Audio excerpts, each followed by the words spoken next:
The class that ruins Dungeons & Dragons is Bladesinger. You might have played it. You might have been in games where it's been played. Chances are, one or the other fits you, because this is the most played subclass of wizards in all of 5th edition. If you don't trust me, you can trust Wizards of the Coast, because they are releasing it for the 3rd time. Yep, you've heard me. Bladesinger has been released the same amount of times that the Ranger has been revamped.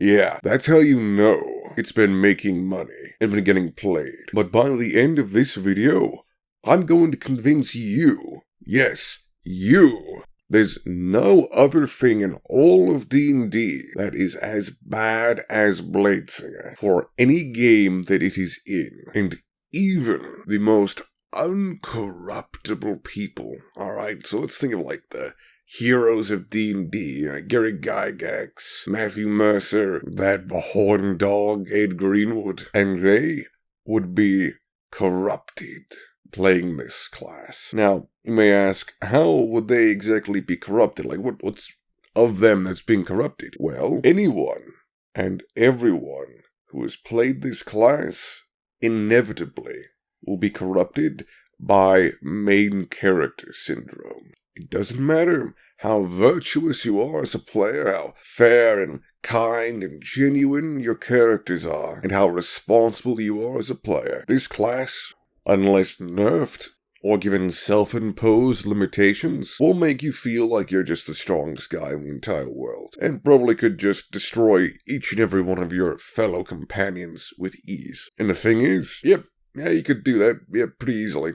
And not just destroy them. If they're good at something, you can just be better at it. Substantially, actually. So, the main claim that I'm going to be trying to prove to you in this video is that the Bladesinger is better at every single possible element that another player could be good at. So we're going to delve into AC, damage, movement speed, utility, and saving throws. Alright?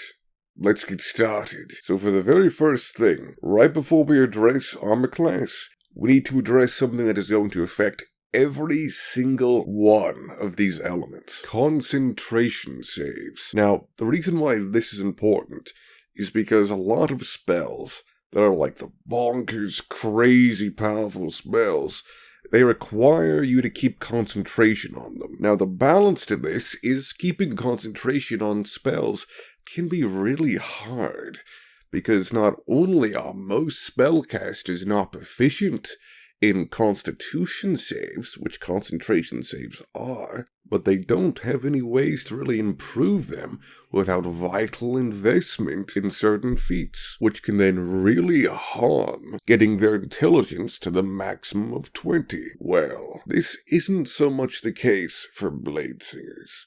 Allow me to introduce you to something we're going to be visiting a lot in this video. The level 2 ability, Blade Song. Now, Blade Song takes a bonus action to use and lasts for a minute. During this minute, the Bladesinger's speed goes up by 10 feet. They get advantage on acrobatics checks. Their armor class goes up by a bonus equal to their intelligence modifier, and their concentration saves also gains this bonus. The reason why this is important is because this has an effect on all of the other elements, because there's so many other different spells that are concentration, which will benefit the Bladesinger. But the number one question, of course, would be, well, what if they get damaged? Well, if they get damaged, they're probably going to be fine. If they have to make a constitution save to maintain their concentration, chances are, by level 5, they're probably going to have something around a +7 or more, which means for most concentration saves, all they've got to do is roll a 3. Alright, so they've got great concentration saves without the need of any investment like a feat or really even that much con. How good are they for armor class? So, mage armor, which is something any wizard really should have on 24/7. That spell gives them 13 AC plus their dexterity modifier. If we want to go ahead and see what a point buy Bladesinger looks like with this, we need to establish first what exactly a point-buy Bladesinger's stats are, and this is important for the other breakdowns too. So, a point-buy Bladesinger will have these stats: an 8 in strength, a 15 in dex, a 14 in constitution, a 15 in intelligence, a 10 in strength, and an 8 in charisma. Very standard stats for a mage. They aren't known for being the strongest or the most charismatic. Books that teach you to be charismatic aren't as good in practice as they are in theory, after all. Now, after racial stats, your intelligence will be 16 from the +1, and your dexterity will be 17 from the +2. At level 4, you can get a feat to make your dexterity 18.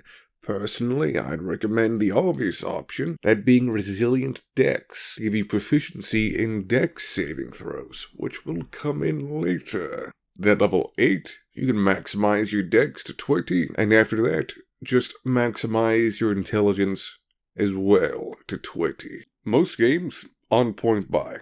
The vast majority I've been in, and have seen others do, are rolled stats. In those games, unless you have horrible luck, if you did a Bladesinger, they would be substantially better off than point buy. But we're going to use point buy as a challenge to see if Bladesinger, if it has the worst stats possible and the least generous DM, if they can beat every other thing that might even have good stats. Alright, now back on track with armor class. Now that we've gone through the stats, a level 6 Bladesinger with point buy out of combat will be 17 AC, which isn't that bad at all.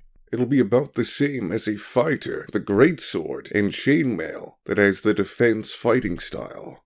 It'd be the same AC that they'd have, and they frontline just fine. But what we can't forget about is Blade Song, which gives the Bladesinger a bonus to their AC equal to their intelligence modifier, which at level 4 would be +3, making their AC 20. The AC that a fighter in plate armor with a shield would have. Meanwhile, if they really need to avoid being hit, what they can do is cast the spell itself shield to give them 25 AC. To put this into perspective, a Tarrasque has 28 AC, and yet a Bladesinger at level 6, they can just have 25. And even at level 3, they can do the same thing, with the only thing changed being the loss of 1 armor class. So that's crazy, it's ridiculous, absolutely. But to remind you, this is just the point buy Bladesinger. Let's say they roll good stats. At maximum, if we give them godly stats, they can have an AC, normally, without casting shield, of 23 during their Blade Song. And if they want to cast shield, well, in that case, they literally have the AC of the Tarrasque. Now, this is crazy, this is ridiculous, of course, but here's the thing. You might have thought we've reached the limit, alright, 20 AC, that's really high. But we haven't, because they can cast spells like Blur, and later on, Greater Invisibility, to make it so all attacks against them have disadvantage.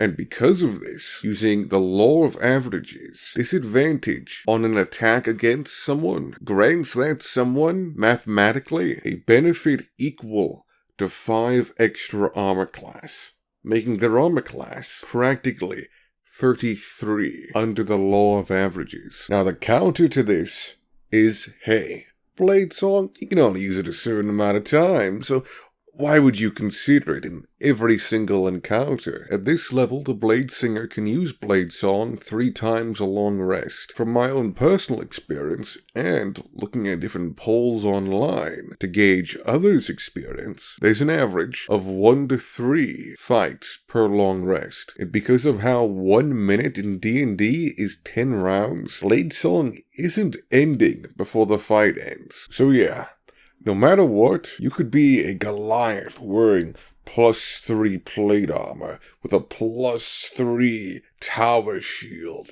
with a defense fighting style and everything. And you've got lower AC than the Bladesinger, who is a quarter of your level. So that really sucks, right? And an important thing to note too is we have to consider what the players and what the DM are thinking. The players are thinking, well, what am I supposed to do here?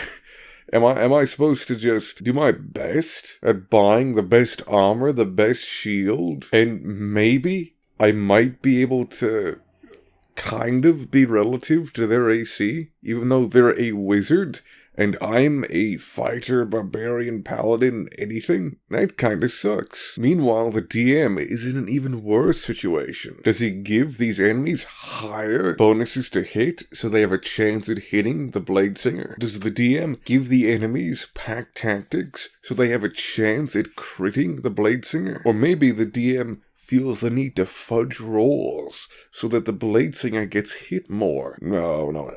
All of this stuff would hurt the game and hurt the other players. If you fudge rolls, that's just not very nice to do to your players, especially if it's one particular player, because then they'll feel singled out. And if you give the enemies higher chances to hit and crit, that's just going to damage the other players as well. So you're put into a situation where there's a no-win scenario. Now, my best friend, he wanted to be a Bladesinger in one of my campaigns, like a full proper, no-nerfed Bladesinger. And I was like, hey, can't do that. It's not gonna happen. And when I raised the point of AC up, he said, no, the enemies can hit me. All they have to do is roll a nat 20. And I was like, come on, guy, my pal, my buddy. That's a bad argument. It's like, geez, if the enemy has to roll a crit to hit you, come on, man. You know? And that's basically the situation that every DM will experience if they let a Bladesinger in their game. Yeah, there's resources that the Bladesinger has to juggle. Oh, they can blade song only so many times. They have only so many spell slots, so they can't spam shield every single individual round. But come on, at level 2 or 3, maybe there's some juggling involved. Well, yeah, they can spam shield every turn. But once you start to get higher and higher levels, at level 6 for instance, if the Bladesinger wants to spam shield for every single turn of theirs, they can do it pretty easily. So, I think we can say for certain that when it comes to the element of armor class, the Bladesinger beats every single possible thing. If you think that there's a combo that could even get slightly near to Bladesinger, be my guest, drop it in the comments. Or if you have any counter-arguments, feel free to give them. But now is what the time we should move on to damage. Who doesn't love damage? Everyone loves damage. The faster you can kill an enemy, the faster that enemy can't kill you. And that's a plus in my book. And I'd wager it's in yours as well. But scaling the power of a Bladesinger's damage is a bit tricky. So there's so many forms of damage. There's single target damage, area of effect damage, nova damage, consistent damage. But the good thing about Bladesingers being wizards, fully fledged casters, is we can already say they're kings when it comes to group AoE damage and burst damage. Oh, there's a group of goblins about to kill you and your party? Throw a fireball on them. Easy peasy. Oh, there's one big powerful enemy who's going to cause you trouble? You could freeze him with hold person or hold monster, or hit him with a single target spell, cast animate objects and have a bunch of small wooden stakes start stabbing at him. All of these are pretty good when it comes to just being a wizard in general. So we don't even need to cover burst damage or area of effect damage. They've got it covered. But when it comes to consistent damage, that's something normally believed to be the area that marshals are the best at. So how do we compare the damage? That's the question, because there's so many marshals out there with so many different varying abilities, not to mention magic items, that it can be a bit tricky. So, to make sure that we can actually think about this without having to Doctor Strange it up and think of the 1,000 different combinations and possibilities, we're going to compare Fighter versus Bladesinger. And just to give Fighter an extra sort of bit of oomph to him, We're going to even give Fighter some levels over our Bladesinger. Because the thing is, there might be a bunch of different damage combos, from classes to feats, and even races, that could boost up damage. That's absolutely true. But to keep things simple, here's who we're going to be comparing. A level 11 Bladesinger versus a level 20 Fighter. And I mean the classic Fighter. Guy with a sword, a great sword. So we're using just the standard Fighter. It's basically like a stand-in for any different damage combo, crazy, ultra good build that you can think of in your head. And if you have a build personally that you think would beat the Bladesinger, feel free just to throw it in the comment section with the math that we're about to do for these two. And we'll see if your personal build can actually beat the Bladesinger at damage at its same level. So, what we're going to do is compare damage averages. So we're going to say, just for the heck of it, that each and every attack that the Fighter and the Bladesinger perform all hit, right? Against one single enemy. And for a fun kind of spin theme on this, right? We're going to go ahead and call our level 11 Fighter Guts. And our measly, thin, petite, weenie Bladesinger Griffith. Alright? Just for the heck of it. Plus, I think it really is a good representation of the mindsets of a player who'd want to play one or the other. So, what is Guts' damage like? Okay, well, he goes ahead and swings his greatsword and deals an average of 48 damage. That's pretty good. 48 damage around consistently is pretty nice, no matter the level. Even at these super high levels. Now, for our Bladesinger, he is wielding two short swords. They're both finesse weapons, so he can use his dex, and they're both light weapons, so he doesn't need to get dual wielder. Bladesinger at level 6 gets extra attack, allowing them to replace one of their normal weapon attacks with a cantrip. Now, there are two cantrips in 5th edition that come to mind: Booming Blade and Green Flame Blade. Each of these allow the Bladesinger to still do an attack, while at the same time having the attack have a special effect that brings even more damage to the attack. Think of it as a mini smite. The Bladesinger can do every single turn at the cost of no resources. They don't even need to be blade singing to do it. So for their attack, we're going to be calculating the two attacks, one of them being a cantrip, and the bonus action attack, which won't gain the +5 from their dex because they don't have the two-weapon fighting style. Both Green Flame Blade and Booming Blade, without any of their secondary effects happening, will give the attack an extra 2d8 damage. Now, we're going to do Fighter a solid. We're not going to say that the secondary effect for either of these cantrips happens, because the fact is, it's not going to happen super consistently. So we're just going to give Bladesinger the 2d8. So what's the average of these three attacks? 29. So it seems like, is Guts going to triumph over Griffith? Is the Fighter going to be actually better at the wizard, who is 9 levels lower than him? Well, if only that was the case. To add some extra tension into this battle, I've been having the Bladesinger hold back. Because unfortunately, for the Fighter, the Bladesinger has spells. Spells that they can use very frequently. May I introduce Spirit Shroud? This spell grants the Bladesinger an extra 1d8 or 2d8 damage per each individual attack they make on an enemy that is within 10 feet of them. It also has a few minor things, like it reduces the enemy's speed and prevents their ability to heal. It can also deal radiant damage. Yeah, you heard me. It can deal radiant damage. A very strange thing for a wizard to be able to do. But yeah, they can do it. Now, Spirit Shroud is a concentration spell that will last for 10 rounds. Just like Blade Song, it's not going to wear off until the combat's over. And because of Blade Song, they're definitely not losing concentration on this.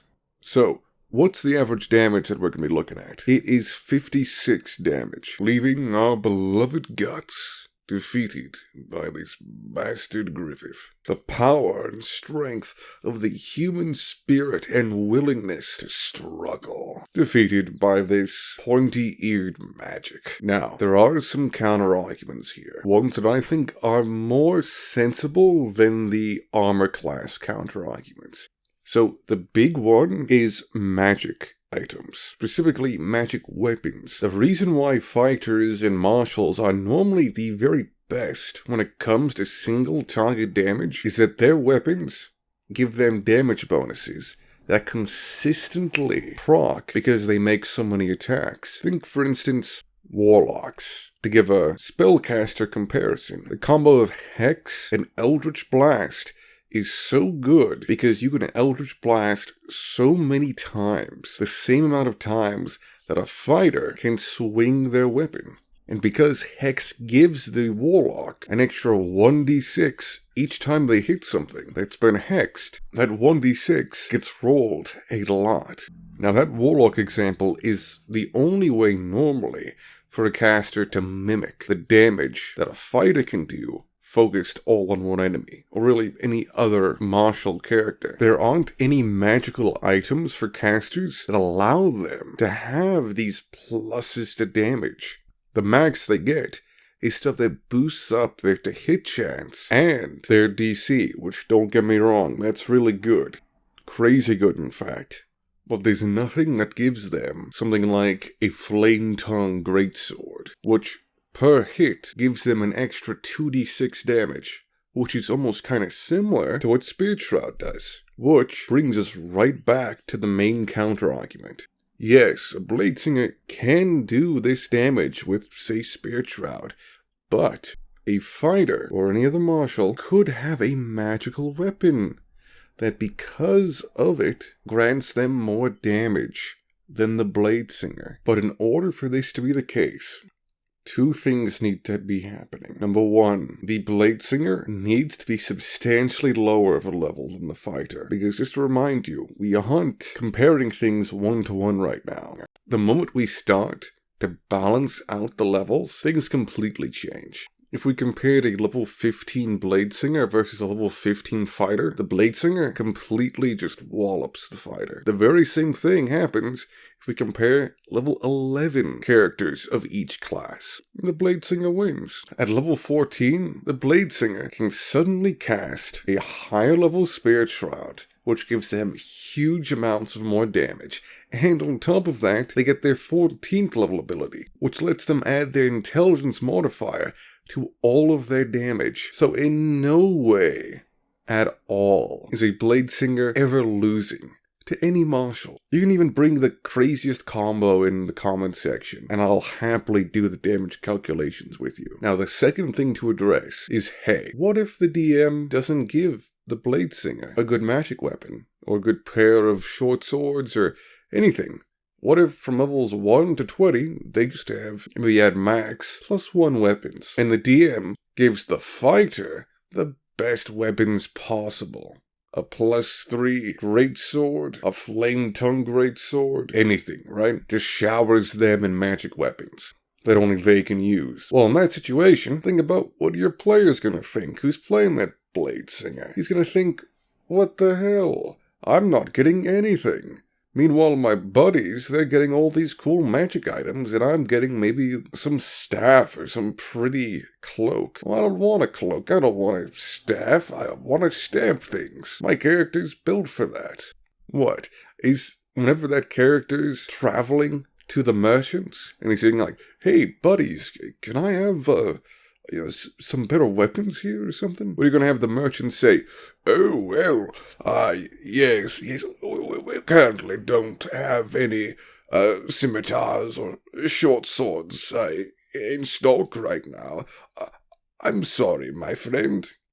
And then the fighter's going to walk up behind the Bladesinger. Hey there, I want a great sword of wounding or something. Yes, absolutely. Right away, my good man. We have a few in stock. the player's gonna think, what the hell? He's gonna think you're favoring these other different characters. And the thing is, you are. You can even say to the player personally, and grab him for a one-on-one and say like, hey dude, your class is really strong. I just don't want to give your character really good, weapons and all. The player would justifiably be upset. You let him play something that he can't use anything with. It's like if a quest giver said to your party, hey, I have a vorpal blade that could be yours if you merely do this simple task. And you go ahead and do that task and you get the blade and you try and unsheath it and say, hey buddy, why can't I unsheath this?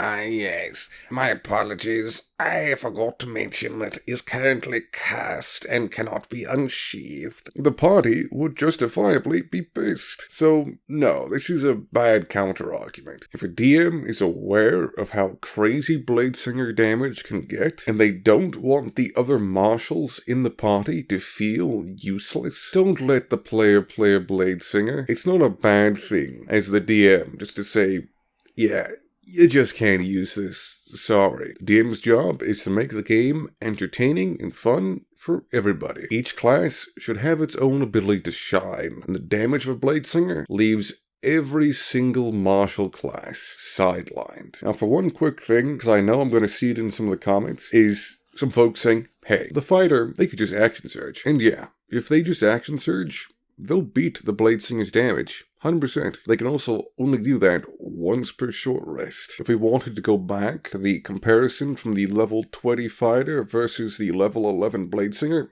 100%.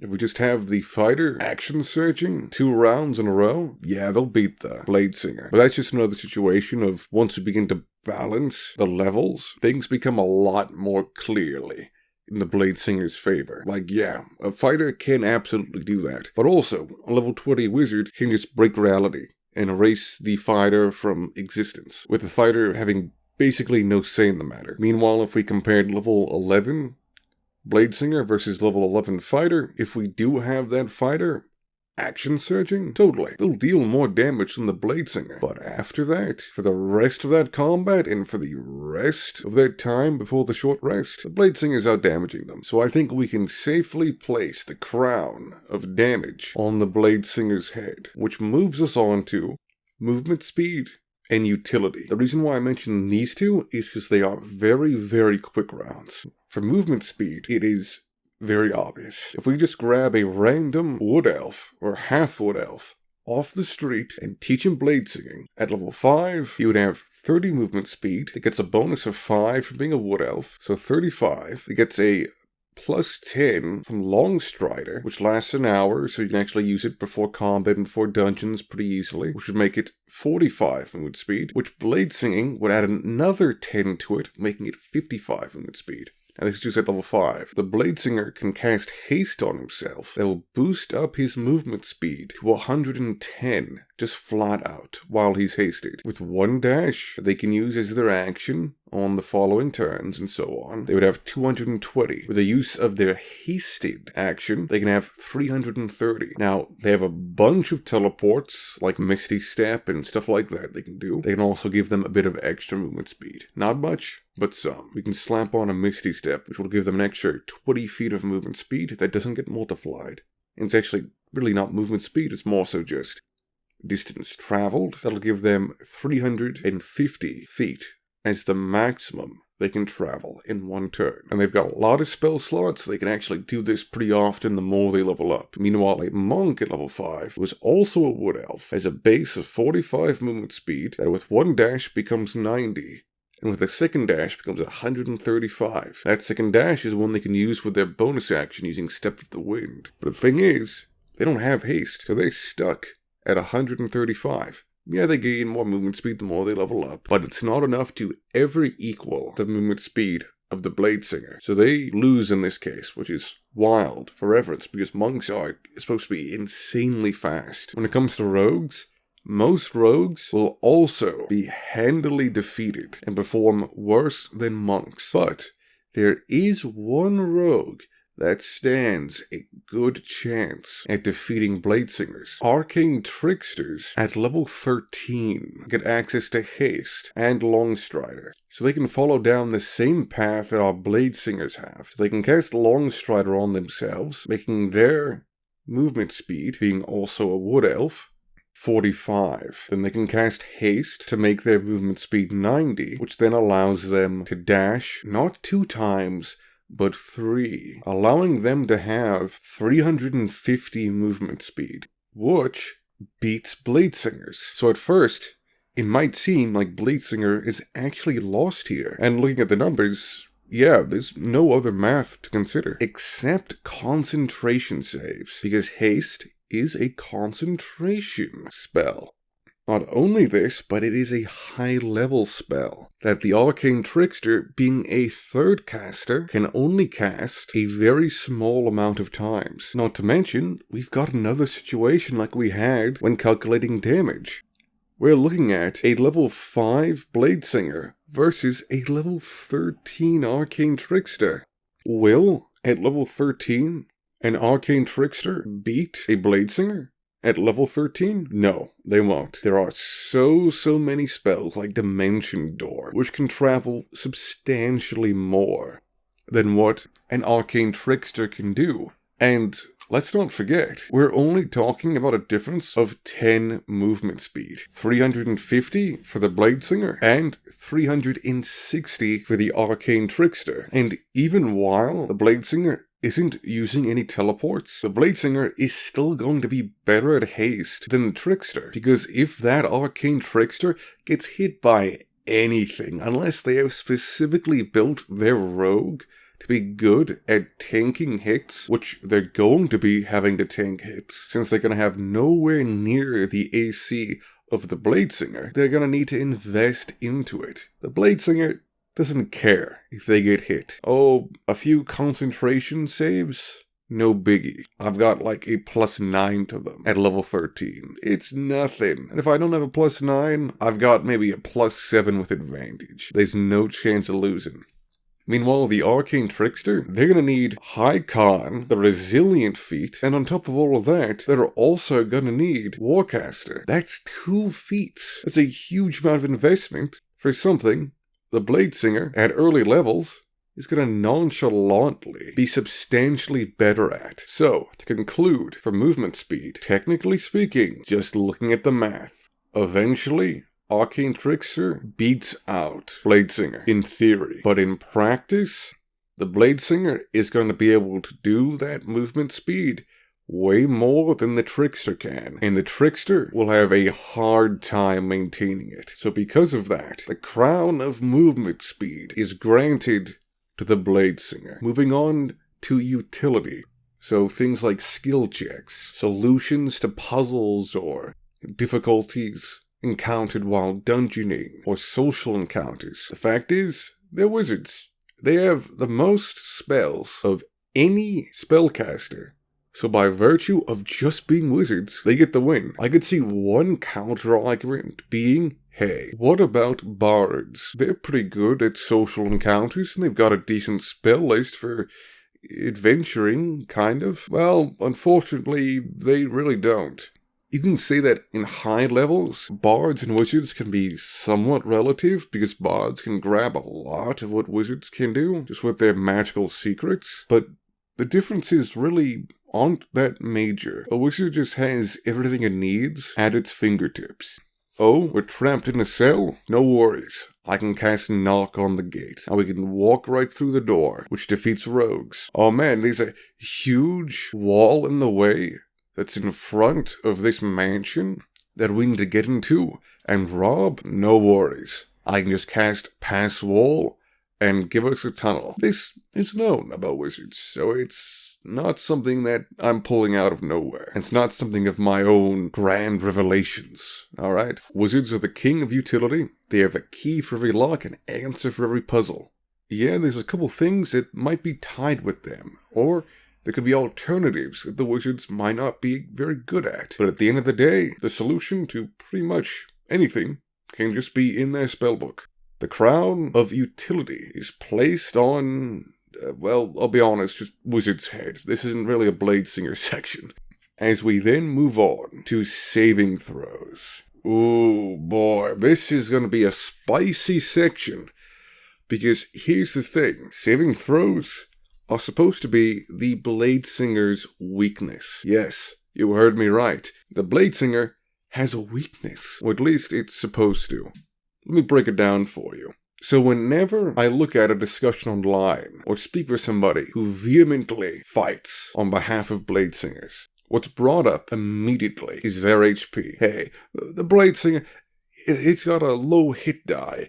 It can't really be in frontline combat too much. And because of that, it's really not as overpowered as some people say. That's what a lot of people say when it comes to people talking about nerfing or banning Bladesingers. Now, I hear this enter my ears, and it kind of, my kind of brain translates this. I don't know if it's like a magical thing, but instead of hearing what they just said, I hear what they actually are saying. Oh no, my DM is going to ban or nerf me. Oh no, I need to prepare for this. Where is it? Where is it? Come on, it has to be in this book somewhere. Here it is. I cast Power Word. Go on myself. So yeah, that's what's actually being said. But nevertheless, let's do respond to the argument. So, yes, Bladesingers have a lower hit die. Absolutely. They have a D6 compared to a Marshal's D8, D10, or D12. Absolutely. And they don't have evasion that the D8 frontliners have. Absolutely. So when it comes to saving throws, what are our poor wee whittle Bladesingers supposed to do? Well, they have a lot of things they can do actually, because the main argument against Bladesingers being these overpowered frontliners is that even if the Bladesinger starts to succeed on saving throws forced upon them, a lot of saving throws, even on successes, force the targets to take half damage. And the main claim is that Bladesingers lack the HP to be in these front lines, because even if they keep succeeding on these saving throws, they're going to eventually be down from them. This is theoretically true. Absolutely. If 6 small wormlings surround the Bladesinger and begin just to spew fire at them, they are going to be downed, even if they start succeeding on the majority of the saving throws. But the question is there nothing they can do about this? The answer is there's plenty of things they can do. Let's start to go over them. So, the majority of saving throws that cause damage no matter what are elemental saves. So, saving throws that deal damages like fire, lightning, thunder, acid, etc. All of these elements are resisted, and therefore the damage is halved if the Bladesinger just simply casts Absorb Elements. It's a level 1 spell that gives them resistance to the element to use their reaction on until the start of their next turn. And on top of that, their first attack on the next turn that lands deals an extra 1d6 damage of that elemental type per the spell level that it was casted with, which is a neat small bonus. So let's start to think about this now. If they succeed, they can half the damage after halving it to begin with. And if they fail, just with a simple reaction, this damage reduction that they're able to do is something that is extremely good. Because at the end of the day, it's better to have ways to reduce damage than just have a lot more HP to take it. The one time, though, that this is a problem is when the damage is something that isn't elemental.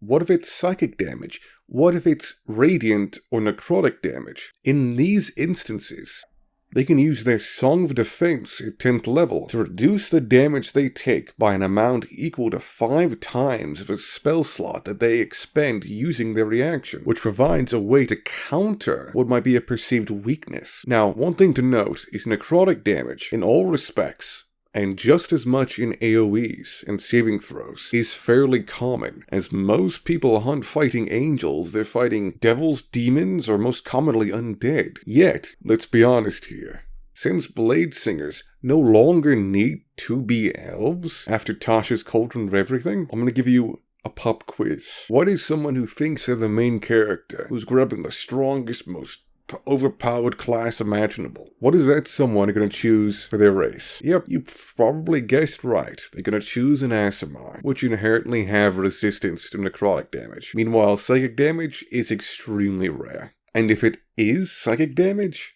they're a wizard. That's gonna be an intelligence save, 9 times out of 10. So they'll be able to succeed with ease on it to begin with, and half that damage. So, saving throws that force them to take damage really aren't as big of a threat as they are oftentimes presented as. Although there is one other thing. What about effects that hit them that might otherwise cause a negative effect to them, such as a hold person, or a dreadful glare from like an undead or something that can paralyze them, or something that like persons them and enslaves them to the will of a creature? Well, when it comes to spells, they inherently have a means of countering them, which is, of course, counterspell. So they can try and counterspell it and probably succeed. So that's one element of this covered. What about something like the Dreadful Glare? It's not a spell. It's one ugly undead glaring at you that forces you to make a wisdom save or you're paralyzed. Well, the handy-dandy thing is being a wizard, you have proficiency in wisdom saves. Meanwhile, other stuff that can cause this sort of thing to you are intelligence saves, which you're going to be amazing at. And yeah, you're probably not going to have anything to resist against charisma saves. That's true. But at that same time, you might have a paladin who can boost up your saves, or you might cast a spell on yourself, things like that. But honestly, I can hear it myself. It sounds like I'm just pulling things out of a bag and throwing them at you. Well, you can do this against charisma saves.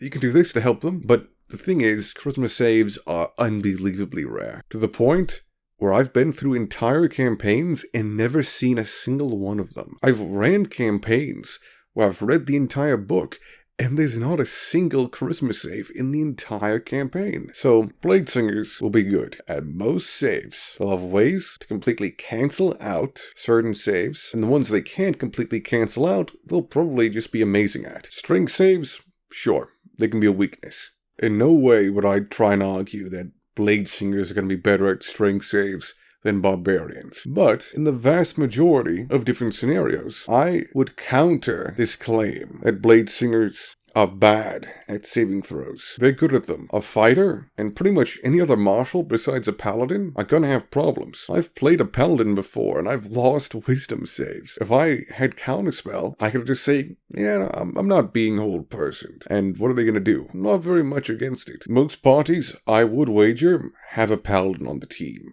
who is in the front lines. Bladesinger?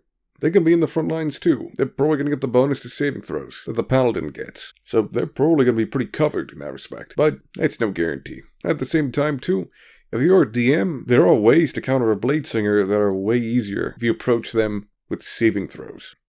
They've only got so many spell slots, and their HP, admittedly, I don't think is much of a big deal, but you can whittle them down eventually. But the unfortunate thing is, and this is my big argument against that idea, is that the fighter, the paladin, the monk, the rogue, everyone, all the martials don't really have ways, besides evasion, to counter this counter to Bladesinger. So while you're going ahead and shooting Bladesinger's ship down, you're also causing every single other frontliner to be punished because they're in the same party as the Bladesinger. It really sucks. It's not worth it. And it's pretty bad when you have to change up every single combat encounter so that one of your players doesn't feel unstoppable. Can we place the crown of saving throws on the Bladesinger? No, we can't. Instead, the crown would be given to the paladin.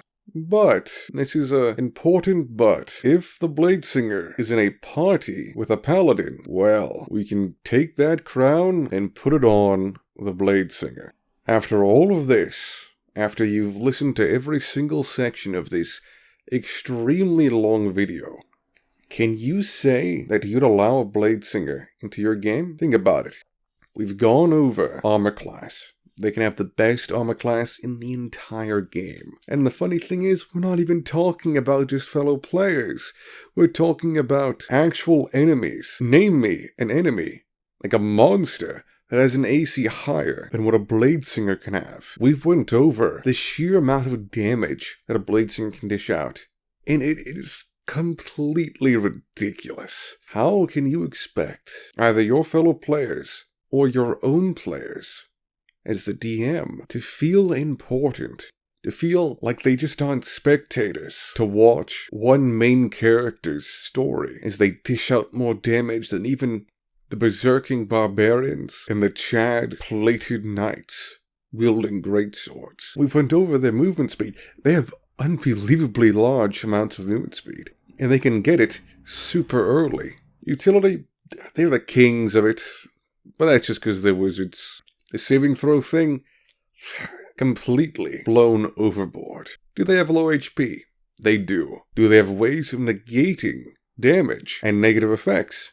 They absolutely do. At the end of the day, does the HP even matter?